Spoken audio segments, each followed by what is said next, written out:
Hello दोस्तों, welcome to my YouTube channel. ये इस चैनल पर मेरा पहला वीडियो है और इस वीडियो में मैं कवर करने वाला हूँ क्लास 10th साइंस सब्जेक्ट का one of the most important chapter electricity, जो कि वैसे तो एक बहुत ही इंटरेस्टिंग चैप्टर है और बहुत ही डिटेल में पढ़ने वाला चैप्टर है। बट क्योंकि आप लोगों के एग्जाम काफी नजदीक है तो मैंने एक रिविजन वीडियो बना दिया है इलेक्ट्रिसिटी चैप्टर पे, जिसपे मैंने ये सारे पॉइंट्स बहुत ही सिंपल वे में एक्सप्लेन करे हैं, जो कि आपको समझने में काफी मजा आएगा और आपका एक बहुत ही जल्दी, बहुत ही कम टाइम में आपका एक रिवीजन हो जाएगा। सो आई होप आपको ये वीडियो पसंद आए, इससे आपकी काफी हेल्प हो। चलिए शुरू करते हैं। तो सबसे पहले हम देखते हैं कि इलेक्ट्रिसिटी क्या होती है।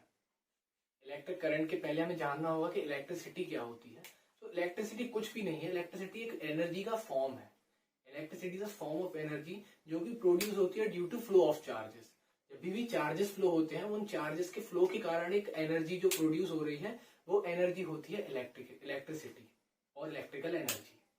तो आपने इलेक्ट्रिकल एनर्जी के बारे में सुना होगा। जो भी हमारे घरों के ऊपर सोलर पैनल्स लगे हुए होते हैं वो करते क्या, उनका काम सिर्फ ये रहता है कि वो सोलर एनर्जी जो उन पर फॉल हो रही है उसको वो कन्वर्ट करते हैं इलेक्ट्रिकल एनर्जी में, इलेक्ट्रिसिटी में। तभी हमारे घर के इलेक्ट्रिक अप्लायंस काम कर सकते हैं। वो डायरेक्ट सोलर एनर्जी पर काम नहीं करते हैं, वो सोलर एनर्जी को इलेक्ट्रिकल एनर्जी में कन्वर्ट होता है जो सोलर पैनल के थ्रू। वो इलेक्ट्रिसिटी, वो एनर्जी काम करती है हमारे यहाँ के अप्लायंसेस में। तो इलेक्ट्रिसिटी के बारे में आपने समझा। अब हमने देखा electricity produce due to flow of charge. तो चार्ज क्या होते हैं? अब चार्ज के लिए आपको थोड़ा सा केमिस्ट्री का पोर्शन देखना पड़ेगा, जो शायद आपने ऊपर के 4 चैप्टर में पढ़ा होगा साइंस के क्लास 10th में। उसमें आपने एक एटम का स्ट्रक्चर देखा होगा। एटम का स्ट्रक्चर ये, जिसमें आपने ऐसा स्ट्रक्चर देखा होगा जिसके 3 मेन नाम आपने सुने होंगे शायद। सेंटर जो होता है वो होता है न्यूक्लियस, और न्यूक्लियस में होते हैं मेनली प्रोटॉन्स जो कि होते हैं पॉजिटिवली चार्ज, और सेंटर के बाहर ऑर्बिट्स हैं। उन ऑर्बिट्स में रिवॉल्व करते हैं इलेक्ट्रॉन्स। इलेक्ट्रॉन्स होते हैं नेगेटिवली चार्ज। अब क्योंकि एक एटम होता है वैलेंस, अब एक कोई भी चीज वैलेंस कब होगी? जब उसमें चार्जेस, नेगेटिव चार्जेस और पॉजिटिव चार्जेस की वैल्यू सेम हो, तभी वो बैलेंस होगी, वरना वो अनबैलेंस हो जाएगी। यदि पॉजिटिव चार्जेस ज्यादा हुए तो वो इस साइड ज्यादा हो जाएगी वैल्यू, और यदि नेगेटिव चार्जेस ज्यादा हुए तो वो झुक जाएगा इस साइड। तो यहाँ पर हमें एक एटम को बैलेंस रखने के लिए, ये हम नहीं रखते एक्चुअली बैलेंस, यहाँ पर ये एटम बैलेंस होते ही है नॉर्मली होते ही। हमें एक्चुअली करना क्या रहता है, हमें इनको अनबैलेंस करना रहता है। अनबैलेंस करेंगे तभी ये रिएक्टिव होंगे। जैसे कि हमने यहाँ से एक इलेक्ट्रॉन बाहर निकाले तब ये रिएक्टिव होंगे, क्योंकि अभी तो ये सेटिस्फाई है, इनके पास बहुत पैसा है, जो भी कुछ इनको चाहिए सब कुछ है इनके पास। लेकिन यदि हमने कुछ इनसे ले लिया, जैसे कि हमने इलेक्ट्रॉन, जैसे मान के चलिए इसमें 18 इलेक्ट्रॉन्स हैं और 18 ही प्रोटॉन्स होंगे ऑब्वियसली। तो इसमें जो ये कहलाया ये हो गया अभी वैलेंस। लेकिन मान के चलिए हमने इसमें से एक इलेक्ट्रॉन बाहर निकाल लिया। अब जब हम एक इलेक्ट्रॉन बाहर निकाल लेंगे तो उसमें इलेक्ट्रॉन की जो संख्या हो गई वो हो गई 17, -17 + 18 जो हमको रिजल्ट मिला वो मिला +1। तो यहाँ पर हुआ क्या, यहाँ पर इलेक्ट्रॉन निकालने के कारण ये एटम जो है ये हो गया पॉजिटिवली चार्ज हो गया। सिमिलरली जब हम इसमें एक इलेक्ट्रॉन ऐड कर लेंगे तो यहाँ पर जो नंबर हो जाएगा वो हो जाएगा 19, और 19 प्लस -19 + 18 हो जाएगा -1। यहाँ पर हमने इसको नेगेटिवली चार्ज कर दिया। तो ये हमारे ऊपर है हमें इसको कैसा करना है, बट हमारा अल्टीमेट मोटिव जो है वो मोटिव है चार्ज को फ्लो करवाना। हमें चार्ज को फ्लो कराना है ताकि हमें ये एनर्जी मिल सके। सो हम एफर्ट करते हैं कि हमें किस प्रकार हम उससे एनर्जी निकाल सकें किसी भी एटम से। अब बेसिकली हम एक एटम से एनर्जी नहीं निकालते हैं। अब जो भी चीज बनी हुई है, एक डस्ट पार्टिकल में भी बिलियन ऑफ एटम्स होते हैं, बिलियन ऑफ एटम्स। अब आप सोच लीजिए कि उसमें अंदर कितने सारे इलेक्ट्रॉन्स होंगे, लेकिन वो फ्लो नहीं हो रहे हैं, वो स्टेबल सिचुएशन में बैठे हुए हैं। अब हम यदि उनको किसी प्रकार से एक्टिव कर दें, या तो इलेक्ट्रॉन निकाल लें या तो प्रोटॉन निकाल लें, तो जो हमारा एटम है वो डस्ट पार्टिकल भी एक्टिव हो जाएगा, शायद रिएक्टिव हो जाएगा। तो यहाँ पर हमें जो इलेक्ट्रिक करंट फ्लो कराने के लिए जो हमें मेन एलिजिबिलिटी चाहिए रहती है वो यही चाहिए रहती है कि उसमें इलेक्ट्रॉन्स जो हो उनकी डेफिशिएंसी हो या एक्सेस हो, मतलब इसमें बैलेंस ना हो, same number of proton electrons ना हो। अगर सेम नंबर रहेंगे तो करंट फ्लो नहीं होगा। तो हम या तो इसमें क्या कर सकते हैं, या तो हम इसमें पॉजिटिवली चार्ज बना दे सिंपल प्रोटॉन ऐड करके। बट ये बहुत ही टफ प्रोसेस है, कहने में बहुत आसान है, बट यदि हम इसमें प्रोटॉन से कोई छेड़खानी करें प्रोटॉन नंबर ऑफ प्रोटॉन्स के साथ, तो वो बहुत ही टफ एक प्रोसीजर है। तो हमें यहाँ पर जो करना रहता है वो हम इलेक्ट्रॉन्स के साथ ही करते हैं। हम इनमें या तो इलेक्ट्रॉन बाहर निकालते हैं या इलेक्ट्रॉन ऐड करते हैं। इलेक्ट्रॉन ऐड करने से माइनस चार्ज हो जाता है और इलेक्ट्रॉन बाहर निकालने से प्लस चार्ज हो जाता है, पॉजिटिवली चार्ज हो जाते हैं। तो यहाँ पर इस डेफिशिएंसी के क्रिएट होने से ये रिएक्टिव हो जाता है और इसमें चार्जेस फ्लो होने लगते हैं। हमने निकाला तो ये फ्लो होकर दूसरी ऑर्बिट में आया, हमने डाला तो ये इस ऑर्बिट में क्या और एनर्जी लगा तो इस ऑर्बिट में जाएगा। मतलब कहीं ना कहीं इलेक्ट्रॉन फ्लो ही हो रहे हैं, बट हमारे ऊपर हम कैसे कितनी एनर्जी दे रहे हैं, तो उस एनर्जी के अकॉर्डिंग ही रिएक्टिव होते हैं। ये हमने देख लिया चार्जेस के बारे में। ये आपको चार्ज उतना मैं सिर्फ आपको एक्सप्लेन कर रहा हूँ क्योंकि electricity and electric current electric charge पर ही पूरी तरीके से बेस्ड है। तो यहाँ पर जैसे आप देखें इसकी definition, the rate of flow of charge through a particular cross section of conductor. तो यहाँ इसकी जो मेन डेफिनेशन है, the rate of flow of charge. यहाँ पर जो हम बात करेंगे वो चार्ज के फ्लो किस रेट से फ्लो हो रहा है। जस्ट लाइक एक एग्जांपल लेते हैं कि मैंने 60 किलोमीटर ट्रेवल किया, 60 किलोमीटर ट्रेवल किया और मुझे जो मेरा रेट रहा ट्रेवल करने का, रेट मीन्स प्राइस नहीं, rate means speed, speed means कितने टाइम में मैंने 60 किलोमीटर ट्रेवल किया। सो मैंने फॉर एग्जांपल मैंने 1 आवर में ट्रेवल किया, तो यहाँ पर मेरी स्पीड कितनी हो गई 60 किलोमीटर पर आवर, क्योंकि मैंने 60 किलोमीटर 1 घंटे में ट्रेवल कर लिया। बट क्योंकि आवर जो है बहुत ही बड़ी यूनिट है, यहाँ पर हम सेकंड में बात करेंगे कि एक कंडक्टर में से, एक वायर में से फ्लो ऑफ चार्ज, कितना चार्ज फ्लो हुआ एक पर्टिकुलर टाइम पीरियड में। मतलब एक पर्टिकुलर टाइम में, जैसे मान के चलिए 10 सेकंड में कितना चार्ज फ्लो हुआ, तो वो कहलाता है इलेक्ट्रिक करंट। हम कुल मिला के हमें चार्ज की क्वांटिटी देखना है ना पर्टिकुलर टाइम पीरियड। तो यहाँ पर देखिए इलेक्ट्रिक करंट का फॉर्मूला क्या होता है, चार्ज अपॉन टाइम। मतलब कितना चार्ज फ्लो हो रहा है, कितने टाइम पीरियड में फ्लो हो रहा है। चार्ज को हम Q से डिनोट करते हैं, Q 10 चार्जेस है तो Q इज इक्वल टू 10। आगे आप न्यूमेरिकल्स करेंगे तो आपको Q की वैल्यू 10 लेनी पड़ेगी यदि आपको 10 चार्जेस दिए गए हैं, 10 इलेक्ट्रॉन्स दिए गए हैं। और टाइम तो आपका सेकंड में रहेगा, टाइम भी आपको टाइम पीरियड दिया हुआ रहेगा। यहाँ पर हम कूलॉम की जो चार्ज की यूनिट होती है वो हम कूलॉम ले रहे हैं। जस्ट लाइक 10 सेकंड 10 किलोमीटर, उसी प्रकार हम चार्जेस को डिनोट करते हैं कूलॉम में। आपको जितने भी charge Q is equal to 10 coulomb दिया गया, 10 कूलॉम चार्ज दिया गया है आपको, तो जो इलेक्ट्रिक करंट है उसका फॉर्मूला होता है चार्ज अपॉन टाइम और उसकी यूनिट होती है कूलॉम पर सेकंड, कूलॉम पर सेकंड। जैसे कि करंट कितना करंट फ्लो हो रहा है, तो हम ऐसा भी बोल सकते हैं कि 10 कूलॉम पर सेकंड का करंट फ्लो हो रहा है। बट इसे सिंपल बनाने के लिए हम SI यूनिट जो है इसकी ये लेते हैं एम्पियर। ये एक साइंटिस्ट है जिन्होंने इसकी डिस्कवरी करी थी, उन्हीं के नाम पर हमने इसकी SI यूनिट रखी है जो कि है एम्पियर। तो बेसिकली हम डिफाइन कर सकते हैं एम्पियर क्या होता है। ये काफी इंपॉर्टेंट क्वेश्चन है, ये आपको एक 2 नंबर का क्वेश्चन आना है इस चैप्टर से, शायद ये आ सकता है एक यूनिट डिफाइन करने के लिए। मोस्टली चांसेस यही है कि कोई डेफिनेशन आएगी। हो सकता है आपको आ जाए कि करंट क्या होता है, हो सकता है आपको ये आ जाएगी 1 एम्पियर करंट क्या होता है। तो हम देख लेते हैं कि 1 एम्पियर ऑफ करंट को हम कैसे डिफाइन करेंगे। तो 1 ampere of current is nothing else, बस यहाँ पर हम ये लेना है कि जितना भी हम करंट है उतना ही चार्ज फ्लो होगा। जस्ट लाइक 1 एम्पियर करंट है, हमें पूछा गया कि 1 एम्पियर करंट कितना होगा, तो हमें simple 1 Coulomb of charge flow कराना है 1 सेकंड में। मतलब स्पीड जो है वो 1 कूलॉम पर सेकंड की स्पीड से फ्लो हो चार्जेस, तो 1 एम्पियर करंट हो जाएगा। यदि यहाँ पे हम इसको लेना 20 एम्पियर करंट, तो जो 20 कूलॉम ऑफ चार्ज है वो फ्लो होंगे 1 सेकंड में। 20 कूलॉम ऑफ चार्ज पर सेकंड की स्पीड से फ्लो होंगे, तो जो करंट होगा, जैसे मान के चलिए कोई वायर है उसमें 20 कूलॉम चार्ज पर सेकंड ट्रेवल कर रहा है, तो इसमें हम क्या कहेंगे कि 20 एम्पियर करंट फ्लो हो रहा है इसमें, 20 एम्पियर। इसी प्रकार यहाँ पे 90 ampere, 90 Coulomb of charges flow होंगे पर सेकंड। स्पीड बढ़ती जाएगी और आपका करंट की वैल्यू बढ़ती जाएगी। मतलब जितने चार्ज फ्लो होने की स्पीड बढ़ेगी उतनी ही आपकी करंट की वैल्यू बढ़ जाएगी। समझा? तो ये electricity, charge, electric current, unit of electric current, ये सब आपका क्लियर हो गया होगा। एक डेफिनेशन भी क्लियर हो गई होगी क्योंकि ये इंपॉर्टेंट है, इसे थोड़ा ध्यान दीजिएगा। आपको क्वेश्चन आ सकता है डेफाइन 1 एम्पियर ऑफ करंट या how can you measure 1 ampere of current. तो ये इंपॉर्टेंट है, आगे हम सभी यूनिट्स का देखेंगे। हमने इलेक्ट्रिक करंट के बारे में तो देख लिया है, बट हम अपनी डेली लाइफ में सुनते हैं कि copper is good conductor of electricity. हम अपने घर में कॉपर वायर यूज करते हैं, कॉपर वायर यूज होते हैं हमारे घरों में, वायरिंग जो डली हुई है मैक्सिमम कॉपर वायर की रहती है, क्योंकि सिक्योर रहती है और गुड कंडक्टर है वो। बट उसमें गुड कंडक्टर क्यों है, उसका रीजन देखते हैं हम। अब ये है कॉपर एटम, और कॉपर का एटम है, इसका एटॉमिक नंबर है 29, मींस इसमें 29 इलेक्ट्रॉन्स हैं एंड 29 प्रोटॉन्स हैं। तो यहाँ पर आप देख रहे हैं कि जो 2 इलेक्ट्रॉन्स हैं, 2 इलेक्ट्रॉन है फर्स्ट ऑर्बिट में, 8 इलेक्ट्रॉन्स है सेकंड ऑर्बिट में, 18 इलेक्ट्रॉन्स है थर्ड ऑर्बिट में। ठीक है, 20 इलेक्ट्रॉन्स तो ये हो गए, बट ये एक बेचारा अकेला इलेक्ट्रॉन बाहरी ऑर्बिट में बैठा है, जो कि न्यूक्लियस से सबसे ज्यादा दूर अकेला बैठा हुआ है। तो यहाँ पर मैंने आपको बताया कि क्योंकि इसकी दूरी बहुत ज्यादा है, तो इसमें फोर्स ऑफ अट्रैक्शन जो है वो बहुत कम है।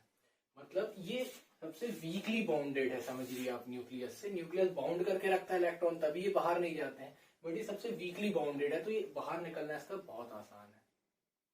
तो हमें कुछ नहीं करना रहता, हम सिर्फ इस इलेक्ट्रॉन को बाहर इजीली निकाल लेते हैं, और वही जो बाहर निकालने की प्रोसेस है ना, वही रिस्पॉन्सिबल होती है करंट के फ्लो होने में। और ये जो इलेक्ट्रॉन बाहर निकलते हैं, ये इलेक्ट्रॉन्स कहलाते हैं फ्री इलेक्ट्रॉन। अब क्योंकि इसमें एक फ्री इलेक्ट्रॉन अवेलेबल है, तो ये इलेक्ट्रिसिटी कंडक्ट कर सकता है अपने एटम के थ्रू। फ्री इलेक्ट्रॉन इलेक्ट्रिसिटी या इलेक्ट्रिक करंट कंडक्ट कर सकता है किसी कंडक्टर के थ्रू। अब जैसा कि मैंने आपको बताया कि जो एक डस्ट पार्टिकल होता है, डस्ट पार्टिकल में मिलियन बिलियन ऑफ एटम्स होते हैं। अब जितने एटम्स होंगे उतने ही फ्री इलेक्ट्रॉन होंगे, क्योंकि एक एटम में एक फ्री इलेक्ट्रॉन, अगर मिलियन ऑफ एटम्स है तो मिलियन ऑफ फ्री इलेक्ट्रॉन्स होंगे, और वही मिलियन ऑफ फ्री इलेक्ट्रॉन्स और चार्जेस जो है, यही रिस्पॉन्सिबल होते हैं करंट को फ्लो कराने में। तो ये एक एटम था, ऐसे के मिलियन एटम्स मिलके बनाते हैं एक वायर, और यही इलेक्ट्रॉन्स फ्लो होते हैं, या हमने अभी देखा था फ्लो ऑफ चार्ज। यही चार्ज जो है ये फ्लो होता है, और यही फ्लो ऑफ चार्जेस कहलाता है इलेक्ट्रिक करंट। और ये जो इलेक्ट्रॉन है यहाँ पर फ्री इलेक्ट्रॉन कहलाते हैं, जो कि वीकली बाउंडेड रहते हैं, इजीली बाहर निकल आते हैं, और यही कंडक्ट करते हैं इलेक्ट्रिसिटी। जैसे कि हम इसका डायग्राम देखें, ये आप देखें, ये है वायर, ये है एक वायर। ये अभी हमने देखा था इलेक्ट्रिक करंट की डेफिनेशन में कि क्रॉस सेक्शन, एक पर्टिकुलर क्रॉस सेक्शन से जितना भी rate of flow of charge है, तो जो एरिया ऑफ क्रॉस सेक्शन, शायद आप कंफ्यूज होते हो क्या कहलाता है, तो क्रॉस सेक्शन एरिया कहलाता है ये वाला एरिया जहां से चार्ज एंटर हो रहा है, और ये वाला एरिया जहां से चार्ज एग्जिट हो रहा है, ये एरिया नहीं। तो ये एरिया ऑफ क्रॉस सेक्शन जो है कि जहां से एंटर हो रहा है और जहां से एग्जिट हो रहा है, तो यहाँ से जो फ्लो हो रहे हैं चार्जेस, उनका रेट, उनकी स्पीड, ठीक है, ये हो गया अपना। लेकिन अब क्या है, ये एक वायर लिया हमने, मान के चलिए इसमें इतने सारे एटम्स थे, ये इतने सारे एटम्स हैं इसमें, ठीक है। अब इनको हमने किसी प्रकार एक्टिव कर दिया, एक इलेक्ट्रॉन बाहर निकाल के, तो सबका एक एक इलेक्ट्रॉन बाहर आ गया, ठीक है। ये देखिए एक एक इलेक्ट्रॉन इनके बाहर आ चुके हैं, बट अभी जो इनका मूवमेंट है ना, वो रैंडम डायरेक्शन में है। अभी इनका मूवमेंट रैंडम डायरेक्शन में, कोई भी किसी भी डायरेक्शन में वाइब्रेट कर रहा है, कोई भी किसी भी डायरेक्शन में मूव कर रहा है, क्योंकि इन पर अभी कोई फोर्स अप्लाई नहीं है। ये देखिए, ये जो है ये किसी भी डायरेक्शन में मूव कर रहे हैं, तो ये चार्जेस कहीं भी मूव कर रहे हैं, और इन पर अभी कोई प्रॉपर डायरेक्शन नहीं है, तो ये कंडक्ट नहीं कर सकते इलेक्ट्रिसिटी अभी अपने अंदर से, जब तक कि इनके ऊपर एक फोर्स एक्ट ना हो। अब जब भी अभी हमें से फोर्स कह रहा है, आगे चल के हम इसे एक प्रॉपर टर्म पोटेंशियल डिफरेंस के नाम से डिफाइन करेंगे। बट अभी हम देखते हैं कि यदि, जैसे हम एक एग्जांपल ले लेते हैं, हमारे घर के अंदर मान के चलिए गर्मी का सीजन रहता है, समर का टाइम रहता है, उस टाइम हमारे नॉर्मली कमरों में गर्म हवा रहती है, पूरा कमरा गर्म हो जाता है, तो उस टाइम हम या तो हम कूलर एसी ऑन करते हैं, और या फिर हम एक एग्जॉस्ट हमारी विंडो में लगा रहता है ऊपर साइड। तो विंडो, वो एग्जॉस्ट क्या करता है कि जो पार्टिकल्स हैं उनको खींच के बाहर कर देता है। अभी थोड़ी देर यदि एग्जॉस्ट ऑफ है तो पार्टिकल्स रैंडम मोशन कर रहा है, रूम के अंदर ही है, लेकिन जब एग्जॉस्ट ऑन होगा तब उनपे प्रेशर, एक फोर्स लगेगा, और वो उनको बाहर खींचेगा, वो उस एग्जॉस्ट साइड आएंगे और वो एग्जॉस्ट उनको बाहर कर देगा। तो यहाँ पर एक फोर्स लग रहा है, जो कि उनकी एक डायरेक्शन बना रहा है प्रॉपर, कि जो भी पार्टिकल्स हैं वो पूरे एग्जॉस्ट के थ्रू बाहर हो गए। तो सिमिलरली यहाँ पर भी हमें एक फोर्स लगाना पड़ता है, जिसके कारण जो इनका डायरेक्शन है, ये सारे फ्री इलेक्ट्रॉन ऐसे सिंगल सीधी स्ट्रेट डायरेक्शन में, एक डायरेक्शन में फ्लो होने लगते हैं। तो यही जब फ्लो होते हैं, यही कहलाता है इलेक्ट्रिक करंट। और यही जो मैं आपको रीजन बता रहा हूँ, ये जो फोर्स बताया मैंने आपको, जिस फोर्स के कारण ये फ्लो हो रहे हैं चार्जेस एक पर्टिकुलर डायरेक्शन में, वो फोर्स को हम कहते हैं पोटेंशियल डिफरेंस, या अपनी डेली लैंग्वेज हम इसे कहते हैं वोल्टेज। आप बहुत ही सुना होगा आपने, वोल्ट, 9 वोल्ट की बैटरी है, 12 वोल्ट की बैटरी है, तो यही वोल्टेज कहना है। आप 12 वोल्ट बोल रहे हैं ना, वो उस बैटरी का वोल्टेज है, और वही बताता है कि कितना करंट फ्लो हो रहा है। क्योंकि जितना ज्यादा वोल्टेज होगा, मतलब जितना ज्यादा हम फोर्स लगाएंगे उतनी स्पीड से एयर, जैसे हमने एग्जॉस्ट का एग्जांपल लिया, एग्जॉस्ट जितना तेज एग्जॉस्ट होगा उतनी स्पीड से वो एयर को बाहर करेगा। सिमिलरली जितना ज्यादा फोर्स होगा उतनी तेजी से वो करंट को फ्लो कराएगा। जैसे कि अभी तो हमारे घरों में जो इन्वर्टर वगैरह रहते हैं, इन्वर्टर बैटरीज जो रहती है वो 12 वोल्ट की बैटरीज रहती हैं, और जो छोटी वाली बैटरी जो आती है वो 9 वोल्ट की बैटरीज होती हैं। बट हमने देखा है कि जब भी हम किसी इलेक्ट्रिक टावर के आसपास रहते हैं, वहां पे लिखा रहता है डेंजर, और हाई टेंशन लाइन कहते हैं। हाई टेंशन लाइन एक्चुअली क्या होती है, उनका वोल्टेज बहुत ज्यादा होता है, बहुत ही ज्यादा वोल्टेज होता है, थाउजेंड्स में वोल्टेज होता है उनका। 1000 में वोल्टेज होने का मतलब है कि उनमें बहुत ही huge amount of current flow हो रहा है एक पर्टिकुलर टाइम पीरियड में।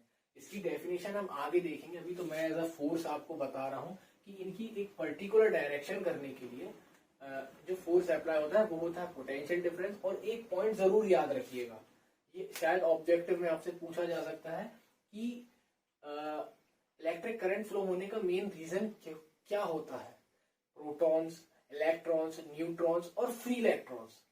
तो यहाँ पर जो करेक्ट ऑप्शन होगा वो होगा फ्री इलेक्ट्रॉन्स, क्योंकि जो फ्री इलेक्ट्रॉन्स है ना, उन्हीं के नंबर पर डिपेंड करता है कि कितना करंट फ्लो होगा। जितने ज्यादा फ्री इलेक्ट्रॉन्स होंगे उतना अच्छा एक कंडक्टर होगा। कोई भी मेटल जितनी अच्छी कंडक्टर है उतने उसमें फ्री इलेक्ट्रॉन्स होने चाहिए। तो ये आपने फ्री इलेक्ट्रॉन के बारे में देख लिया। अब हम देखेंगे डायरेक्शन ऑफ इलेक्ट्रिक करंट। बात करते हैं डायरेक्शन ऑफ इलेक्ट्रिक करंट के बारे में कि जो इलेक्ट्रिक करंट है वो किस डायरेक्शन में फ्लो करता है। अभी हमने देखा कि फ्री इलेक्ट्रॉन्स की डायरेक्शन के बारे में देखा कि जिस साइड फोर्स लगेगा उस साइड उनका मूवमेंट होगा। बट डायरेक्शन ऑफ करंट थोड़ा सा इससे डिफरेंट कंसेप्ट है।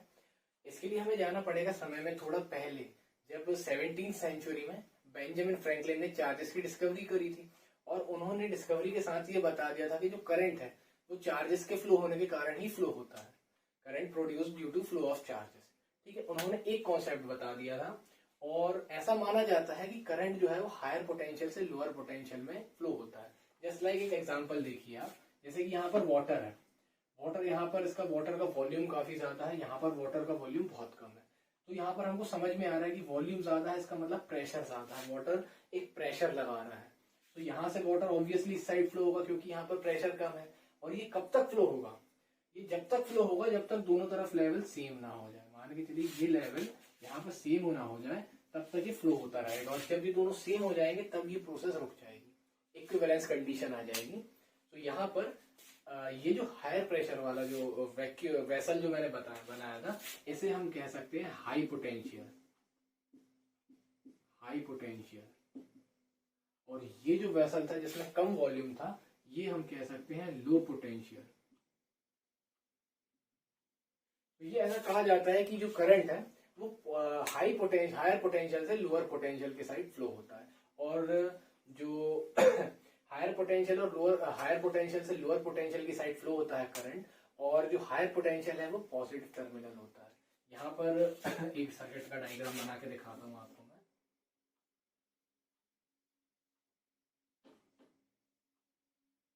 यहाँ पर ये होता है, एक बैटरी जोड़ दी हमने, समझिए आप, ये बैटरी हमने जोड़ी जिसका पॉजिटिव टर्मिनल यहाँ पर और नेगेटिव टर्मिनल यहाँ पर है। एग्जाम्पल के तौर पर मैं बता रहा हूँ आपको, ये हायर टर्मिनल, ये है लोअर टर्मिनल। बट क्योंकि नेगेटिव चार्ज इस साइड है, मतलब इलेक्ट्रॉन की प्रेजेंस यहाँ है, जब हम बैटरी किसी कंडक्टर से जोड़ेंगे तो इलेक्ट्रॉन्स अपने आप, हमें कुछ नहीं करना पड़ेगा, जैसे ही हम बैटरी कनेक्ट करेंगे इलेक्ट्रॉन्स को अपने आप एक डायरेक्शन मिल जाएगी फ्लो होने के लिए, कि उनको अट्रैक्ट होना है, क्योंकि opposite charges attract each other. Negative charges को पॉजिटिव चार्जेस चाहिए अट्रैक्ट होने के लिए, तो नेगेटिव चार्जेस यहाँ ब्रेक होने के कारण यहाँ से ट्रेवल करेंगे, और ये तब तक ट्रेवल करते रहेंगे जब तक खत्म ना हो जाए। ये मैं जो भी आपको बता रहा हूँ, ये डायरेक्शन ऑफ इलेक्ट्रॉन्स बता रहा हूँ। बट जो डायरेक्शन ऑफ इलेक्ट्रिक करंट होती है वो इस साइड होती है, क्योंकि ये जो पॉजिटिव टर्मिनल है ये हायर पोटेंशियल होता है, यहाँ से प्रेशर ज्यादा होता है।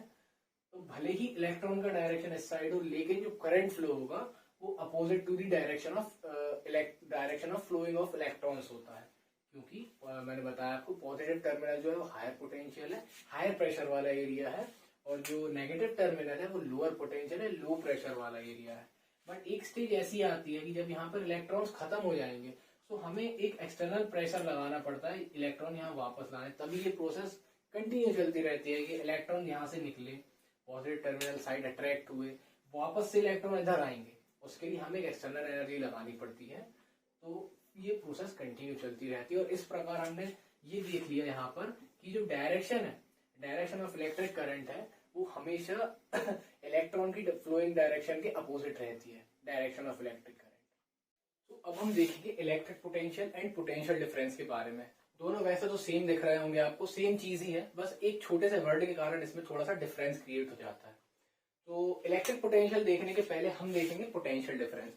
पोटेंशियल डिफरेंस क्या होता है? Work done in bringing a charge from one point two another point. मतलब किसी एक चार्ज को किसी एक पर्टिकुलर पॉइंट से उठाकर दूसरे पॉइंट तक पहुंचाने में जो वर्क डन हो रहा है वही हमारा पोटेंशियल डिफरेंस कहलाता है। पोटेंशियल डिफरेंस एक्चुअली डिफरेंस क्यों कहला रहा है यहाँ पे? क्योंकि ये एक पॉइंट ए है और ये एक पॉइंट बी है, ये दोनों पॉइंट है हमारे पास, और इसमें किसी एक प्रॉपर चार्ज को यहाँ से यहाँ हमने फ्लो करवाया, ए से बी डायरेक्शन में हमने फ्लो करवाया है, और इसी डायरेक्शन में इस चार्ज को फ्लो करवाने में जो हमने वर्क किया, जितने भी जूल हमने वर्क किया, वो हमारा इसका पोटेंशियल डिफरेंस कहलाएगा। अब पोटेंशियल डिफरेंस, एक्चुअली डिफरेंस यहाँ पर क्यों आ रहा है? डिफरेंस यहाँ पर इसलिए आ रहा है क्योंकि अब दोनों पॉइंट का सेम पोटेंशियल यदि रहेगा तो आपको ही मालूम है कि कुछ भी फ्लो नहीं होगा। जस्ट लाइक हमने एक वेसल का उदाहरण देखा था कि एक वेसल में ज्यादा पानी है, एक वेसल में कम पानी है। यदि दोनों वेसल को इक्वल कर दिया जाएगा तो वाटर का प्रेशर सेम रहेगा, ना इधर से इधर फ्लो होगा वाटर, ना उसका अपोजिट होगा अगर सेम प्रेशर है तो। इसलिए हमें ऐसा होना ही है कि एक वेसल का प्रेशर ज्यादा होगा तभी फ्लो कंटिन्यू रहेगा, वरना फ्लो रुक जाएगा। तो यहाँ पर भी होता है कि एक हायर पोटेंशियल वाला एंड है, एक लोअर पोटेंशियल वाला एंड है। तो यहाँ पर चार्जेस एक पॉइंट से दूसरे पॉइंट की तरफ फ्लो होंगे। लेकिन जो इलेक्ट्रिक पोटेंशियल वाला टर्म है, इलेक्ट्रिक पोटेंशियल का कंसेप्ट थोड़ा सा अलग है, क्योंकि यहाँ पर हम एक पर्टिकुलर पॉइंट से दूसरे पॉइंट पर ले जा रहे थे, लेकिन यहाँ पर हम work done in moving a charge from infinite to a particular point per unit charge. यहाँ पर जो हम काम कर रहे हैं वो किसी एक पॉइंट जो कि इनफाइनाइट एज्यूम करते हैं हम कि इनफाइनाइट से कोई चार्ज उठाकर हम एक पर्टिकुलर पॉइंट पर ला रहे हैं, और इस प्रोसेस में जितना भी हमने वर्क किया है वो हमारा कहलाएगा इलेक्ट्रिक पोटेंशियल। यहाँ पर सिर्फ इतना सा डिफरेंस है कि यहाँ पर हमें दोनों पॉइंट्स नोन रहते हैं और यहाँ पर सिर्फ हमें एक पॉइंट नोन है जहां हम लेकर आ रहे हैं। तो यहाँ पर दोनों की ही यूनिट, दोनों को ही V से डिनोट किया जाता है, दोनों को ही हम बेसिकली वोल्टेज बोलते हैं। वोल्टेज क्यों बोलते हैं वो भी पता चलेगा आपको। इसका फॉर्मूला होता है वर्क अपॉन चार्ज। मतलब किसी एक चार्ज को मूव कराने में जो वर्क करना पड़ा पर यूनिट चार्ज, मतलब इस चार्ज को मूव कराने में जो भी वर्क करना पड़ा, जितने भी जूल हमें वर्क करना पड़ा, वही हमारा कहलाता है इलेक्ट्रिक पोटेंशियल। और इसकी SI यूनिट होती है वोल्ट, जो कि जिन्होंने इसकी डिस्कवरी करी थी इलेक्ट्रिक पोटेंशियल की, उन्हीं साइंटिस्ट के नाम पर इसकी यूनिट रखी गई है वोल्ट। और इसी कारण इसे हम अपनी नॉर्मल लैंग्वेज में वोल्टेज भी बोलते हैं, हमने सुना होगा वोल्टेज। इसका साइंटिफिक टर्म तो इलेक्ट्रिक पोटेंशियल और पोटेंशियल डिफरेंस है, बट हम दोनों को ही कॉमनली वोल्टेज बोलते हैं। और अब अच्छा, इसके पहले हम एक डायग्राम और देख लेते हैं। इस डायग्राम में देखिए यहाँ पर हमने एक बैटरी कनेक्ट करी है। बैटरी इसे सेल कह सकते हैं। बैटरी में ऐसे कि दो सेल एक साथ, 2 या 3 सेल एक साथ कनेक्ट करते हैं तब हम उसे बैटरी कहेंगे। यहाँ पर हमने एक सेल कनेक्ट करा है, ये पॉजिटिव एंड से डायरेक्शन ऑफ करंट इसकी यहाँ से ये दिख रही है आपको, direction of current positive to negative है। यहाँ पर हमने 2 पॉइंट लिए हैं बल्ब के अक्रॉस, A और B, जहां पे हमें पोटेंशियल डिफरेंस निकालना है। यहाँ पर A जो है हायर पोटेंशियल है और यहाँ पर जो B है वो लोअर पोटेंशियल पर है। क्योंकि करंट की डायरेक्शन ये है, इसलिए हमें ऐसे ही समझ आ जाएगा कि यदि करंट डायरेक्शन इस साइड है, मतलब इसी साइड अपना लोअर पोटेंशियल रहेगा, और यहाँ से लेफ्ट टू राइट फ्लो हो रहा है, मतलब लेफ्ट एंड जो है वो कंपलसरी है कि वो हायर पोटेंशियल ही होगा। तो यहाँ पर A हायर पोटेंशियल है, B लोअर पोटेंशियल है। और इसके अक्रॉस जो हमने ये डिवाइस, ये आपको सर्कल में V दिख रहा है, ये एक्चुअली वोल्ट मीटर है। वोल्ट मीटर क्या करता है? वोल्टेज को मेजर करता है अक्रॉस एनी अप्लायंस और बिटवीन 2 पॉइंट्स। ये 2 पॉइंट्स हैं हमारे, इनके बीच में जो वोल्टेज को मेजर करेगा वो डिवाइस होता है हमारा वोल्ट मीटर। और इससे मैं आपको भी सिंपल वे में बता देता हूँ कि इसे हम पैरेलल कनेक्ट करते हैं। ये पैरेलल और सीरीज कॉम्बिनेशन क्या होता है ये हम आगे देखने वाले हैं, बट अभी मैं सिर्फ आपको इतना बता देता हूँ कि इसे हम पैरेलल कनेक्ट करते हैं क्योंकि हमें दोनों पॉइंट पे कनेक्शन चाहिए। यदि हम इसको बल्ब के आगे या बल्ब के पीछे लगा देंगे तो दोनों पॉइंट से कनेक्ट नहीं हो पाएगा। यहाँ पर अगर हम इसको यहाँ आगे लगा देते हैं बल्ब के, तो ये सिर्फ बी के डायरेक्ट टच में रहेगा, और यदि हम बल्ब के पहले लगा देते हैं तो ये सिर्फ ए के डायरेक्ट टच में रहेगा। पर क्योंकि हमें दोनों पॉइंट के बीच में कनेक्शन, दोनों पॉइंट के बीच का डिफरेंस देखना है, इसलिए हमें पैरेलल कनेक्ट करना कंपलसरी है।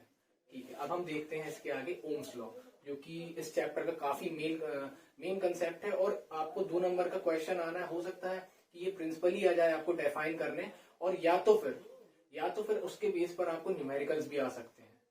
चलिए ओम्स लॉ देखते हैं। अब हम तो हमने अभी देख लिया है कि रेजिस्टेंस क्या होता है, रेजिस्टिविटी क्या होती है किसी भी कंडक्टर में। अब हमको देखना है कि रेजिस्टेंस का कॉम्बिनेशन, कितने प्रकार के कॉम्बिनेशन होते हैं, कितने प्रकार से वो किसी कंडक्टर में कनेक्ट किया जा सकता है।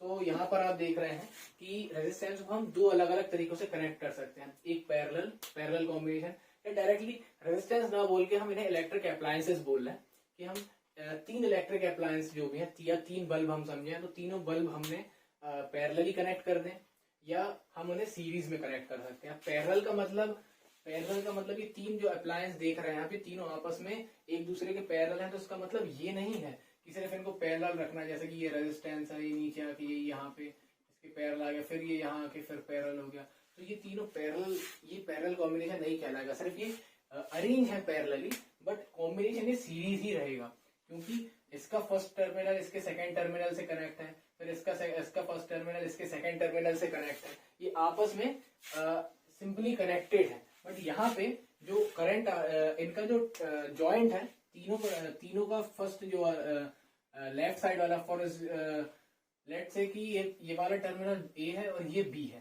तीनों का ये ए और बी, तीनों का ये ए और बी जो रहेगा ये यहाँ पे कनेक्ट है, ये ए कहलाएगा तीनों का और ये बी कहलाएगा तीनों का। तो यहाँ पर ये दोनों कॉमनली कनेक्ट है, बट यहाँ पे ये डिस्ट्रीब्यूट है कि इसका फर्स्ट टर्मिनल इसके सेकंड टर्मिनल से कनेक्ट है। ये फॉर्म कहलाता है सीरीज कॉम्बिनेशन और ये पैरेलल अरेंजमेंट कहलाता है। लेकिन अब हम देखेंगे कि सीरीज में क्या फर्क रहता है और पैरेलल में क्या डिफरेंस रहता है। तो पैरेलल कॉम्बिनेशन में क्या रहता है कि करंट जो है हमारा, जो करंट फ्लो हो रहा है वो करंट डिस्ट्रीब्यूट हो जाएगा, तीनों अलग अलग वायर्स में, तीनों अलग अलग लाइंस में। जैसे कि हमने माना कि 3 अलग अलग बल्ब हम जला रहे हैं एक साथ, पैरेलल कॉम्बिनेशन यदि हमने किया हुआ है तो वो बल्ब में जो है करंट की वैल्यू में डिफरेंस आएगा। अब करंट की वैल्यू में डिफरेंस क्यों आएगा? क्योंकि करंट डिस्ट्रीब्यूट हो गया है। करंट की वैल्यू में देखिए I = I1 + I2 + I3, क्योंकि तीनों अलग अलग वैल्यूज जा रही हैं करंट की। अब हम ओम्स लॉ से देखेंगे, V = IR होता है ओम्स लॉ। तो यहाँ से I की वैल्यू क्या आ गई? V/R। V/R जब हम यहाँ पे पुट करेंगे तो हमें क्या मिलेगा? यहाँ पे तीनों अलग अलग रेजिस्टेंस की वैल्यू के लिए V/R1 + V/R2 + V/R3, ताकि इनकी जो टोटल वैल्यू है वो V/R के इक्वल आ जाए। अब यहाँ से हम V को कॉमन ले लेंगे, क्योंकि V चेंज नहीं हुआ है, यहाँ पे वोल्टेज सेम है, सिर्फ करंट की वैल्यू डिस्ट्रीब्यूट हुई है, तो V से V कैंसिल होगा और हमें यहाँ पे ये इक्वेशन मिल जाएंगे। तो यहाँ पे एक सवाल आप लोगों के मन में आ सकता है कि जैसे हमने यहाँ पर 3 बल्ब लगाए थे और यदि यहाँ पे करंट की वैल्यू चेंज हो रही है, करंट की वैल्यू घट रही है, छोटी वैल्यू, जैसे समझ लीजिए कि करंट 9 एम्पियर जा रहा था तो 3 एम्पियर जाने लगेगा, तो इससे वो बल्ब जो है वो कितने जलेंगे? वो धीमे जलेंगे कि जलेंगे ही नहीं? तो यहाँ पे आंसर ये है कि वो बिल्कुल नॉर्मली जलेंगे, क्योंकि इलेक्ट्रिसिटी के लिए जो मेन चीज रिस्पॉन्सिबल होती है वो होता है वोल्टेज, या जो हमने देखा था पोटेंशियल डिफरेंस। क्योंकि फ्री इलेक्ट्रॉन्स तो मेटल के अंदर है, ये कॉपर वायर होगा, कॉपर में खूब सारे फ्री इलेक्ट्रॉन्स ऑलरेडी अरेंज है, तो उनको एक पर्टिकुलर डायरेक्शन में फ्लो करवाने के लिए जो मेन चीज मैटर करती है वो होता है पोटेंशियल डिफरेंस है, वोल्टेज। यहाँ पर वोल्टेज तो सेम रहा तीनों में, तो तीनों में जितने भी फ्री इलेक्ट्रॉन्स हैं वो फ्री इलेक्ट्रॉन्स तो उसी स्पीड से मूव करेंगे ना, वोल्टेज तो सेम है क्योंकि। बट डिफरेंस कहाँ आएगा? यहाँ पर, क्योंकि यहाँ पे I सेम करंट जा रहा है, एक ही वे में जाना है करंट को, एक ही रास्ते पे घूमना है, तो करंट डिस्ट्रीब्यूट नहीं होगा। बट यहाँ पे वोल्टेज डिस्ट्रीब्यूट हो जाएगा, क्योंकि कुछ वोल्टेज इस रेजिस्टेंस पे ड्रॉप होगा, कुछ वोल्टेज इस रेजिस्टेंस पे ड्रॉप होगा, कुछ वोल्टेज इस रेजिस्टेंस पे ड्रॉप होगा। तो यहाँ पर वोल्टेज डिस्ट्रीब्यूट हो रहा है 3 हिस्सों में, V1, V2, V3, तीनों रेजिस्टेंस के कारण। अब इसी इक्वेशन से हम V की जगह IR लेंगे, तो IR = IR1 + IR2 + IR3। तो यहाँ से I कॉमन आ जाएगा क्योंकि करंट सेम है, तो तो जो हमें सीरीज कॉम्बिनेशन में जो इक्वेशन मिलेगी वो मिलेगी R is equal to R1 plus R2 plus R3। अब ये जो दो हमें फॉर्मूले मिल गए हैं पैरेलल और सीरीज कॉम्बिनेशन के, ये आपको न्यूमेरिकल्स में बहुत काम आएंगे, क्योंकि 70% चांसेस है कि इस चैप्टर से एक न्यूमेरिकल ही आएगा। तो ये दोनों ही जो फॉर्मूले आपको मिले हैं parallel combination and series combination में, दोनों ही फॉर्मूले बहुत इंपॉर्टेंट हैं, क्योंकि ये न्यूमेरिकल, इसमें इस चैप्टर में से न्यूमेरिकल आने की प्रोबेबिलिटी बहुत ज्यादा है। न्यूमेरिकल्स ही आएंगे क्योंकि इसमें काफी सारे फॉर्मूले हैं, आपको आगे भी एक दो फॉर्मूले और बचे हुए हैं। सो इनमें न्यूमेरिकल की भी मैं आपके लिए एक वीडियो लाने की कोशिश करूंगा। तो यहाँ पर आपको शायद एक डाउट अभी क्लियर ना हुआ हो कि यहाँ पर वोल्टेज ड्रॉप क्यों हुआ। यहाँ पर हमने करंट के बारे में तो बता दिया कि करंट डिस्ट्रीब्यूट क्यों हुआ है, क्योंकि तीनों डायरेक्शन में जाना कंपलसरी है करंट का, तीनों को जलाना जरूरी है, तीनों अप्लायंसेस जो भी हैं। बट यहाँ पे वोल्टेज ड्रॉप इसलिए हुआ क्योंकि वोल्टेज क्या है, अब मैंने आपको बताया था कि फ्री इलेक्ट्रॉन्स तो वायर में रहते हैं या उसके वायर के एटम्स में रहते हैं, उनको फ्लो करवाने का काम किसका रहता है, वोल्टेज का या एक एनर्जी का। अब वो एनर्जी कौन सी है, वो है वोल्टेज। वही एक फोर्स लगा रहा है उन इलेक्ट्रॉन्स पे उनके फ्लो होने के लिए। बट जब वो किसी रेजिस्टेंस में से या वो किसी ऐसी जगह से पास होगा जहां पे रुकावट बहुत ज्यादा है, ऑब्स्टेकल्स बहुत ज्यादा है, जैसे कि हम एक बॉल फेंकेंगे कंटिन्यू ऊपर, तो यदि वो अगेंस्ट द ग्रेविटी जाएगी, एक टाइम उसकी एनर्जी जरूर खत्म होगी और वो वापस नीचे आने लगेगी, एक टाइम उसकी एनर्जी खत्म होगी। तो सिमिलरली यहाँ से वोल्टेज इस चार्ज को इस रेजिस्टेंस के थ्रू पास तो करवा रहा है, बट क्योंकि यहाँ पर ये ऑब्स्टेकल है, तो ये क्या चार्ज को फ्लो होने से रोकेगा, तो यहाँ पे एनर्जी वेस्ट होगी कुछ, और यही एनर्जी कुछ कम होकर यहाँ पहुंचेगी इस रेजिस्टेंस के बाहर, और फिर जब इसमें एंटर करेगी तो जो आउटपुट मिलेगा वो अपने आप पे और कम वैल्यू रहेगी। इस प्रकार से वोल्टेज ड्रॉप होगा। और ये V1, V2, V3 जो वैल्यूज हमने लिखी हैं, ये वही तीन अलग अलग वैल्यूज है वोल्टेज की, और तीनों का सम है। तो अब हम इसके आगे का देखते हैं। आगे भी एक दो डेफिनेशन और बाकी, हम वो और कंप्लीट करते हैं इस रिवीजन वीडियो में अपने। तो अभी हम देखने वाले हैं ओम्स लॉ के बारे में। ओम्स लॉ क्या कहता है, if temperature and dimensions of a conductor remains constant, then current flowing through the conductor is directly proportional to the potential difference.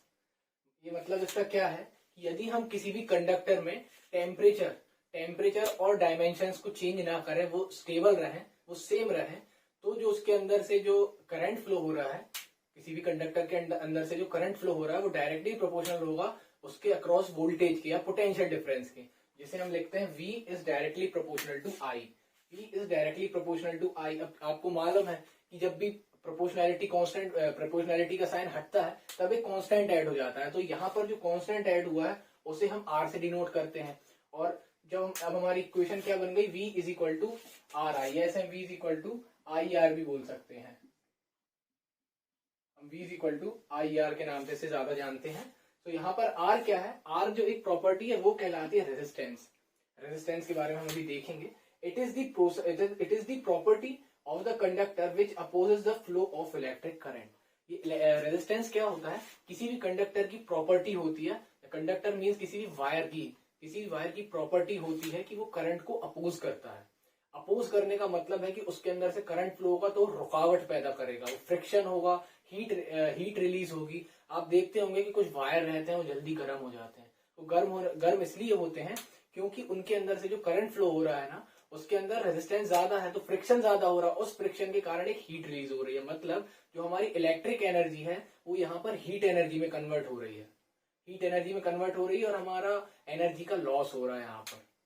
अब ये लॉस, अब वो सिचुएशन पे डिपेंड करता है कि वो लॉस है या वो बेनिफिट है। अब जैसे कि आप हीटर देखते हैं, रूम हीटर जो हम विंटर्स में यूज करते हैं, वो हीटर क्या है, इलेक्ट्रिक करंट को हीट एनर्जी में कन्वर्ट करते हैं, क्योंकि वहां पर वो उसी पर्पस के लिए यूज हो रहे हैं। वहां पर हमें हीट चाहिए एज आउटपुट, तो हम उन्हें यूज करते हैं।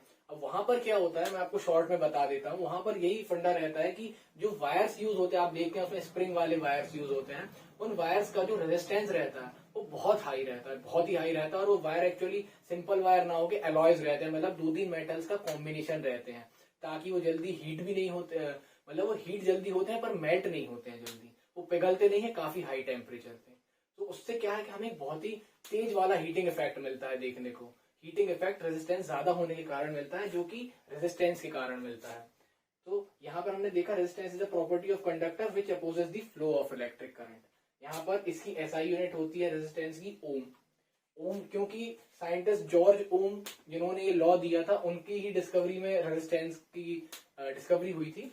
तो इसलिए उनके नाम पर ही हम इसकी एसआई यूनिट ओम रखते हैं और इसे हम ओम में ही मेजर करते हैं कि कितने ओम का रेजिस्टेंस है। शायद आपने डेली लाइफ में एक रेजिस्टर को देखा भी होगा। रेजिस्टर किसी भी चिप में कनेक्ट होता है या हमारा कोई भी अप्लायंस खराब हो जाता है, छोटा सा छोटा इलेक्ट्रिक अप्लायंस भी होगा, तो हमें उसके अंदर रेजिस्टर्स देखने को मिल जाते हैं। बहुत ही छोटे होते हैं और इनकी प्राइस भी बहुत कम होती है। आप शायद कभी प्रोजेक्ट वगैरह बनाएंगे साइंस का तो आपको उसकी जरूरत पड़ सकती है। इसमें बिल्कुल एकदम सिंपल टाइप के होते हैं, एकदम वायर रहता है, इसमें ऐसे 2-3 कलर्स के वो चिप टाइप की लगी रहती है, ऐसे रहते हैं। इन सब की कलर्स के अकॉर्डिंग इनकी वैल्यू डिसाइड रहती है कि इसमें कितने ओम का रेजिस्टेंस है। दिखने में सभी सेम होंगे बट इनकी वैल्यूज जो है वो इनके कलर पर डिपेंड करती है। वो अभी आपके 10th के सिलेबस में है नहीं, पर आगे हम देखेंगे उसे। 12th क्लास में हमें देखना है इलेक्ट्रिसिटी डिटेल में आएगा ये चैप्टर, तब हम देखेंगे। अब हम आ जाते हैं रेजिस्टेंस के बारे में। रेजिस्टेंस के ऊपर आपको काफी सारे न्यूमेरिकल देखने को मिलेंगे, तो हम उसका फॉर्मूला देख लेते हैं। एक फॉर्मूला तो आपको V = IR मिल चुका है। अब यहाँ से हम देखते हैं कि कौन कौन से फैक्टर्स हैं जो रेजिस्टेंस को अफेक्ट करते हैं, मतलब किन किन फैक्टर्स के कारण रेजिस्टेंस चेंज हो सकता है किसी भी कंडक्टर या किसी भी वायर का। यहाँ पर हम देखते हैं R is directly proportional to L। L मतलब लेंथ, मतलब किसी भी वायर की जो लेंथ है, लेंथ यदि वेराई करेगी तो उसका रेजिस्टेंस भी वेराई करेगा। इसे फॉर एग्जांपल हम ऐसा समझ लेते हैं कि एक बहुत ही रफ सरफेस है या रफ रोड है या गिट्टी पड़ी हुई है किसी भी रोड पर, तो यदि हम एक बॉल को यहाँ से रोल करेंगे तो क्योंकि वो पत्थर पड़े हुए हैं वो एक रुकावट पैदा करेंगे, बॉल में एक रुकावट आएगी और बॉल रुक जाएगी। लेकिन यदि अगर ये सरफेस छोटी होगी और हम काफी तेज फोर्स से इसको फेंकेंगे बॉल को, तो ये जब इस रफ सरफेस को क्रॉस कर जाएगी और स्मूथ सरफेस पे आएगी तो ये आराम से रोल करेगी, मतलब इसकी स्पीड बची रहेगी। लेकिन यदि ये रफ सरफेस को हम लंबा कर दें तो ये यहाँ कहीं जाकर रुक जाएगी। जो कि स्मूथ सरफेस आ गई थी तो स्मूथ सरफेस पर चलती जा रही थी, वो रफ सरफेस पर ज्यादा नहीं चल पाएगी। तो यहाँ पर हमें देखते हैं कि हम लेंथ से कितना फर्क पड़ गया कि ज्यादा रफ यदि रहेगा, ज्यादा फ्रिक्शन होगा तो वहां पे एनर्जी का लॉस होगा और एक टाइम आएगा जब उसकी एनर्जी खत्म हो चुकी रहेगी। तो यहाँ पर लेंथ काफी इफेक्ट करती है रेजिस्टेंस को। सिमिलरली एरिया भी काफी रेजिस्ट करते हैं, एरिया भी अफेक्ट करता है, बट एरिया इनवर्स वे में इफेक्ट करता है। जैसे कि लेंथ के बढ़ने से रेजिस्टेंस बढ़ रहा था, बट यहाँ पर एरिया के बढ़ने से रेजिस्टेंस घट जाएगा। इसे हम एक एग्जांपल से समझ सकते हैं कि एक पतली गली है, उसमें से, या हम एक समझे एक दरवाजा है, दरवाजा छोटा है, उसमें से दो लोग एक साथ जाने का प्रयास कर रहे हैं। दो लोग एक साथ जा नहीं पा रहे हैं, जा रहे हैं तो काफी एनर्जी वेस्ट करनी पड़ रही है। लेकिन यदि हम उस दरवाजे का एरिया बढ़ा दें, मतलब उसकी लेंथ और ब्रेथ बढ़ा दें, तो यहाँ पे जो लोग हैं, दो लोग हैं, वो काफी इजीली निकल जाएंगे। इजीली निकल जाएंगे मतलब उनका फ्लो काफी इजी हो जाएगा, काफी स्मूथ हो जाएगा और इसमें कोई एनर्जी का लॉस नहीं होगा। तो यहाँ पर ऐसा है कि एरिया बढ़ाने से स्मूथनेस आ गई, फ्रिक्शन नहीं हो रहा है, मतलब रेजिस्टेंस कम हो गया है। तो यहाँ पर जो एरिया जितना ज्यादा आप बढ़ाएंगे रेजिस्टेंस में उतनी ज्यादा कमी आएगी। तो ये तो एक इक्वेशन के रूप में बन गया है, बट दो चीजों पे और डिपेंड करता है रेजिस्टेंस, और वो होती है नेचर। फर्स्ट है नेचर। नेचर मतलब कि हम कौन सा मेटल ले रहे हैं। जैसे कि हम कॉपर की बात कर रहे थे, यदि हम कॉपर लें, सिल्वर लें, तो कॉपर और सिल्वर में क्या रहता है कि फ्लो काफी इजी होता है क्योंकि वो गुड कंडक्टर है। बट यदि हम कोई बैड कंडक्टर ले लेते हैं जिसमें से करंट फ्लो नहीं हो सकता है, तो वहां पर नेचर से काफी इफेक्ट पड़ जाएगा। मेटल की क्वालिटी, अब किसी मेटल में फ्री इलेक्ट्रॉन्स अवेलेबल है या नहीं है, अगर उसमें फ्री इलेक्ट्रॉन्स अवेलेबल होंगे तो उसमें इजीली करंट फ्लो हो जाएगा। अगर उसमें फ्री इलेक्ट्रॉन्स अवेलेबल नहीं है तो उसमें करंट इजी फ्लो नहीं होगा। इस प्रकार से रेजिस्टेंस नेचर पे डिपेंड करता है। और फोर्थ, नेचर रेजिस्टेंस टेम्परेचर पर भी डिपेंड करता है। टेम्परेचर पर कैसे डिपेंड करता है, अभी हमने देखा था कि एटम जो है किसी भी, जैसे हमने देखा था ये वायर है, वायर में एक मिलियन ऑफ एटम्स है, मिलियन ऑफ एटम्स। और जब ये एटम्स अपनी जगह पर वाइब्रेट करेंगे, वाइब्रेट करते हैं तो ये फ्रिक्शन पैदा करते हैं, फ्रिक्शन पैदा करते हैं तो चार्जेस को फ्लो होने में प्रॉब्लम होती है। लेकिन जब यहाँ पर हम टेम्परेचर राइज करेंगे तो यहाँ पर होगा ये कि जो एटम है उसको हीट एनर्जी मिलेगी और उसका वाइब्रेशन और तेज हो जाएगा। ये मतलब जैसे समझिए अभी अपनी जगह पे वाइब्रेट कर रहे थे तो और मूवमेंट और ज्यादा हो जाएगी और ये और ज्यादा रुकावट पैदा करने लगेगा करंट के फ्लो के लिए। तो यहाँ पर टेम्परेचर जब हम बढ़ाएंगे तो रेजिस्टेंस और भी बढ़ जाएगा। तो यहाँ पर भी डायरेक्टली प्रोपोर्शनल होता है। बट यहाँ पर हम जब इसका फॉर्मूला देखेंगे तो लेंथ और एरिया का जब हम कॉम्बिनेशन करेंगे तो ये बन जाएगा R is proportional to L upon A, मतलब ये डायरेक्टली प्रोपोर्शनल है लेंथ के और इनवर्सली प्रोपोर्शनल है ए के। अब जैसा हमने यहाँ पे प्रोपोर्शनलिटी कांस्टेंट अलग करा था तो हमें एक कांस्टेंट मिल गया था, यहाँ पर भी हम जब प्रोपोर्शनलिटी का साइन हटाएंगे हमें एक कांस्टेंट मिल जाएगा जो कि ग्रीक लेटर है, जिसे हम प्रोनाउंस करते हैं रो, RHO, रो। ये रो है, ये हमें कांस्टेंट मिला है और जब हम इसकी वैल्यू निकालेंगे जब बाय ट्रांसपोजिशन हमें इसकी वैल्यू मिलती है RA अपॉन एल, मतलब resistance into area upon length. तो ये रेजिस्टिविटी का फॉर्मूला है। तो यहाँ पे रेजिस्टिविटी क्या बता रही है हमको रेजिस्टिविटी एक प्रॉपर्टी है, ये भी अपने आप में इसकी भी डेफिनेशन सेम है कि वो करंट को फ्लो होने से अपोज करती है। सो आप सोचेंगे कि रेजिस्टेंस एंड रेजिस्टिविटी में डिफरेंस क्या है जब दोनों ही अपोज कर रहे हैं और दोनों ही कंडक्टर की प्रॉपर्टी है। तो यहाँ पे डिफरेंस आ जाता है कि सिचुएशन क्या है। यहाँ पर हमने अभी रेजिस्टेंस में देखा कि जब हम उसमें बैटरी या कोई पोटेंशियल डिफरेंस अप्लाई कर रहे हैं किसी कंडक्टर में, तब हमें रुकावट देखने को मिल रही है करंट के फ्लो होने में। जैसा कि मैंने हीटर का बताया था, जब करंट फ्लो होता है तब उसमें से हीट एनर्जी निकलती है। बट रेजिस्टिविटी में क्या होता है कि वो एक कंडक्टर की अपनी सेल्फ प्रॉपर्टी है, उसे हम किसी हमें कनेक्ट करने की जरूरत नहीं है, इलेक्ट्रिसिटी देने की जरूरत नहीं है, वो उसका खुद का रेजिस्टेंस जो है वो अपने मेटल का मतलब खुद का रेजिस्टेंस जो है उसका बिना करंट अप्लाई किए, बिना पोटेंशियल डिफरेंस अप्लाई किए, वो उसके कारण जो रुकावट बनेगी करंट के चार्ज के फ्लो में, वो रेजिस्टिविटी कहलाएगी। रेजिस्टेंस का मतलब सिर्फ ये है कि जब हम उसमें इलेक्ट्रिसिटी या पोटेंशियल डिफरेंस अप्लाई करें तब चार्जेस के फ्लो में रुकावट है। लेकिन रेजिस्टिविटी, जैसे वायर आप मान के चलिए वायर आपने काट दिया, वायर कटा हुआ रखा, ये एक वायर रखा हुआ है, कहीं कनेक्ट नहीं है, बट इसने अपने आप एक रेजिस्टेंस एक्ट करेगा। अभी देखा हमने कि इलेक्ट्रॉन्स जगह पर वाइब्रेट तो कर ही रहे हैं रैंडम डायरेक्शंस में, तो अपने आप एक रेजिस्टेंस बना रहे हैं खुद के फ्री इलेक्ट्रॉन्स के लिए, या फ्री इलेक्ट्रॉन्स ना भी हो तो जो भी उनके अंदर इलेक्ट्रॉन मूव कर रहे हैं वो खुद के लिए आपस में वाइब्रेट हो रहा है, फ्रिक्शन कर रहे हैं। तो यहाँ पर जो ये रेजिस्टिविटी जो प्रॉपर्टी है वो अपने आप में ही एक प्रॉपर्टी है, उसके किसी कनेक्शन की जरूरत नहीं है पोटेंशियल डिफरेंस या करंट की। अब यहाँ पर हम देखते हैं कि क्या रेजिस्टिविटी और रेजिस्टेंस इक्वल हो सकता है। जैसे कि वो डेफिनेशन तो उनकी काफी कुछ सेम है, मीनिंग भी काफी कुछ सेम है, तो क्या ये इक्वल हो सकते हैं? तो ये बिल्कुल इक्वल हो सकते हैं। जैसा कि आप ये फॉर्मूला देख रहे हैं, यहाँ पर यदि हम लेंथ को, जैसे कि हम मीटर में ले रहे हैं लेंथ को, तो यहाँ पे यदि हम इसको 1 मीटर एज्यूम कर लें लेंथ, यदि लेंथ 1 मीटर हो और एरिया 1 मीटर स्क्वायर हो, जैसे कि स्क्वायर है तो ये 1 into 1 ही आएगा। तो लेंथ भी 1 मीटर हो और एरिया 1 मीटर स्क्वायर हो तो 1/1 हो जाएगा, रो ही मिलेगा हमको, तो R इज इक्वल टू रो। तो जब L इज इक्वल टू 1 हो, A इज इक्वल टू 1 हो, तब हमें जो वैल्यू मिलेगी रेजिस्टेंस की वो रेजिस्टिविटी के बराबर ही मिलेगी। तो ये क्वेश्चन भी इंपॉर्टेंट है, ये आपको रीजन पूछने के लिए 2 नंबर में आ सकता है। सो भी हमारा एग्जाम पॉइंट ऑफ व्यू से तो ये चैप्टर कंप्लीट हो चुका है, बट इसमें एक एक्स्ट्रा पॉइंट बताना चाहूंगा आप लोगों को। जो हमारे घर का इलेक्ट्रिसिटी बिल आता है, कभी आपने नोटिस किया कि हम उसे किस यूनिट में मेजर करते हैं कि हमने कितनी इलेक्ट्रिसिटी कंज्यूम करी है? हम उसे सिंपल यूनिट ही बोल देते हैं।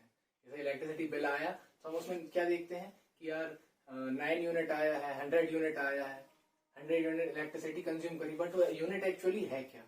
वो यूनिट होती है किलोवाट आवर, कि आपने 9 यूनिट इलेक्ट्रिसिटी कंज्यूम करी है, मतलब 9 यूनिट का मतलब है 9 किलोवाट आवर। 9 किलोवाट आवर आपने इसमें जो है इलेक्ट्रिकल एनर्जी कंज्यूम करी है, वो एक एनर्जी होती है कि आपने कितनी एनर्जी कंज्यूम करी है। फॉर एग्जांपल हम ले लेते हैं 9 किलोवाट आवर। अब जब हम इसको सिंप्लीफाई करेंगे तो किलो का मतलब ये जो है यहाँ पे वो आप सिंपल समझ रहे होंगे, किलो का मतलब है 1000। तो इसको हम ऐसा लिख सकते हैं 9000 वाट, और आवर को हम क्योंकि यहाँ पर हम ऐसा यूनिट में ब्रेक कर रहे हैं इसको, तो ऐसा यूनिट में आवर को हम सेकंड्स में करना रहेगा, तो हम इसको सिंपली 3600 सेकंड्स लिख देते हैं। ठीक है, तो यहाँ पर आप एक चीज नोटिस कर रहे होंगे कि जो वाट यूनिट है वो काय की है? पावर की, और जो सेकंड यूनिट है वो काय की है? टाइम की। तो ये एक फॉर्मूला बन रहा है वर्क इनटू टाइम। अब यहाँ पर हमने अभी थोड़ी देर पहले पावर का फॉर्मूला देखा था, power is equal to work upon time. जब हम इसको टी को इसके मल्टीप्लाई में ले जाएंगे, मल्टीप्लाई करेंगे, तो जो हमको वर्क मिलेगा वो मिलेगा power into time. Power into time, ये सॉरी यहाँ पे मैंने डब्ल्यू लिख दिया, ये पावर है। तो पावर इंटू टाइम का फॉर्मूला होता है वर्क का या एनर्जी का, क्योंकि वर्क और एनर्जी सेम है। यहाँ पर यूनिट हमारी जूल रहती है, दोनों को हम जूल में मेजर करते हैं। तो जो एनर्जी हमको मिली वो मिली पावर इंटू टाइम, और यहाँ पर जब हम इसका मल्टीप्लाई करेंगे तो ये पहले तो 5 जीरो है हमारे, तो इनको सीधा हम सिंपली 10⁵ लिख लेते हैं। और 9 इंटू 36 आई थिंक ये होगा 324 इंटू 10⁵ ये आ जाएगी हमारी SI यूनिट में वाट सेकेंड।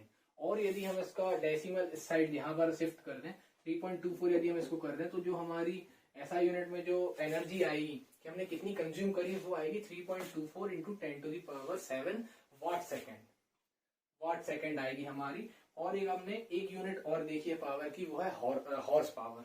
हॉर्स पावर हम बोलते हैं, हॉर्स पावर बेसिकली जो हमारे 4 व्हीलर्स रहते हैं या जैसे कार्स हैं या ट्रैक्टर्स हैं, इनका जो इंजन रहता है वो हम हॉर्स पावर में मेजर कर रहे हैं। जैसे कि नॉर्मली आपने देखा होगा कि ट्रैक्टर्स का जो इंजन रहता है वो 45 हॉर्स पावर, जो हमारे यहाँ पे नॉर्मल जो ट्रैक्टर्स रहते हैं वो 45 हॉर्स पावर से शुरू होते हैं और नॉर्मली हमको 70 हॉर्स पावर तक के देखने को मिल जाते हैं। तो ये हॉर्स पावर और वाट में भी एक रिलेशन होगा ऑब्वियसली। जैसे यहाँ पे मैंने आपको बताया कि किलोवाट और वाट में क्या डिफरेंस है, उसी प्रकार हॉर्स पावर और वाट में भी एक डिफरेंस है। 1 हॉर्स पावर जो होता है वो 746 वाट होता है, 746 वाट होता है। सो अब हम एक ओवरव्यू ले लेते हैं कि हमने इस वीडियो में कितने फॉर्मूलाज के बारे में डिस्कस किया। डेफिनेशन तो आपको मैंने एक्सप्लेन कर ही दी है, बट एक बार में हम देख लेते हैं कि हमने कौन कौन से फॉर्मूले देखे अभी, क्योंकि इसमें आपको आप इसका स्क्रीनशॉट ले सकते हैं बाद में, क्योंकि आपको इससे न्यूमेरिकल करने में हेल्प मिलेगी। तो पहला हम देखते हैं कि सबसे पहले हमने क्या करंट के बारे में देखा था। इलेक्ट्रिक करंट क्या होता है, rate of flow of charge per unit time, ठीक है, ये टाइम में कितने चार्जेस फ्लो हो रहे हैं। फिर हमने पोटेंशियल देखा था, एक चार्ज को एक पॉइंट से दूसरे पॉइंट में ट्रेवल करवाने में जो वर्क डन हो रहा है वो पोटेंशियल कहलाता है। फिर हमने ओम्स लॉ देखा था। ओम्स लॉ क्या कहता है कि potential difference is directly proportional to current flowing in the conductor यदि सर्कमस्टेंसेस सेम रहे, टेम्परेचर और डायमेंशन यदि ना चेंज करी जाए, तब सिर्फ ये एप्लीकेबल है ओम्स लॉ। ये चीज ध्यान रखने वाली है। और फिर हमने फोर्थ क्या देखा था, रेजिस्टेंस की टर्म्स एंड कंडीशन के कौन कौन से फैक्टर्स को अफेक्ट करते हैं। सबसे पहले लेंथ पे डिपेंड करता है, एरिया पे डिपेंड करता है, नेचर पे डिपेंड करता है, नेचर ऑफ कंडक्टर कैसा है, और टेम्परेचर पे डिपेंड करता है। उसके बाद हमें यहाँ पे एक नई टर्म मिली थी रो, जिसे हम रेजिस्टिविटी बोलते हैं, जो कि कंडक्टर की खुद की प्रॉपर्टी होती है जो उसके नेचर पे डिपेंड करती है। और इसको ट्रांसपोजिशन करके हमें सिंपल इसका फॉर्मूला मिल जाएगा, resistance into area upon length.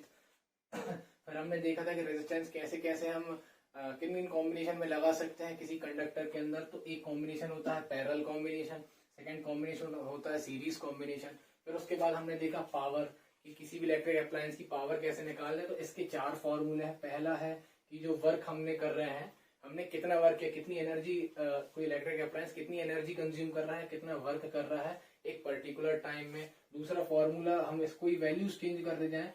Work की जगह हमने यहाँ पर रख दिया चार्ज अपॉन टाइम, या वर्क की जगह हमने रख दिया यहाँ पर पोटेंशियल इनटू क्यू, ये वाले फॉर्मूले से।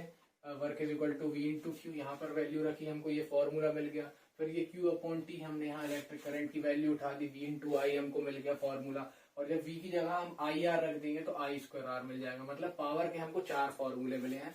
तो यहाँ पे एक बहुत ही बड़ा चांस बन रहा है कि यदि न्यूमेरिकल आएंगे तो आपको सबसे ज्यादा चांसेस है कि पावर में से आ सकते हैं, क्योंकि इसके 4 फॉर्मूले हैं। ये तो सभी अलग अलग हैं, बट इसकी चांसेस है, हो सकता है इसमें एक फॉर्मूले के उससे आपको न्यूमेरिकल आ जाए किसी एक फॉर्मूले की रिक्वायरमेंट पे। फिर उसके बाद हमने वैसे क्या देखा, joules law of heating. Joules law of heating में भी सिंपल एक फॉर्मूला, मतलब आपको इतने फॉर्मूले यदि आपने याद कर लिए तो इनसे आपको हेल्प ये मिलेगी कि इनसे आप कहीं ना कहीं एक डेफिनेशन भी बना पाएंगे। यदि आपको डेफिनेशन नहीं भी आती है ना, तो फॉर्मूलों के थ्रू आप इजीली डेफिनेशन लिख सकते हैं।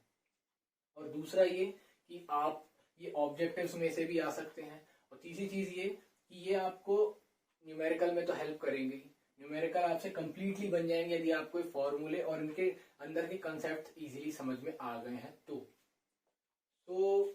आई होप कि ये वीडियो आपके लिए काफी हेल्पफुल साबित हुआ हो, काफी हेल्प मिलेगी इससे आपको एग्जाम में आपके। और पॉसिबल हुआ तो हम इसकी एक वीडियो और लेकर आएंगे इन सारे फॉर्मूलेज के रिगार्डिंग, जो भी इन फॉर्मूलेज के न्यूमेरिकल्स हैं, न्यूमेरिकल्स भी हम डिस्कस करेंगे अपनी नेक्स्ट वीडियो में। और आपके यदि कोई डाउट्स हो इस क्लास में तो आप जरूर कमेंट करें, और यदि वीडियो पसंद आया हो तो वीडियो को लाइक करें और चैनल को सब्सक्राइब करें। और यदि पसंद आया हो आपको वीडियो तो अपने फ्रेंड के साथ शेयर करना ना भूलें। Thanks for watching.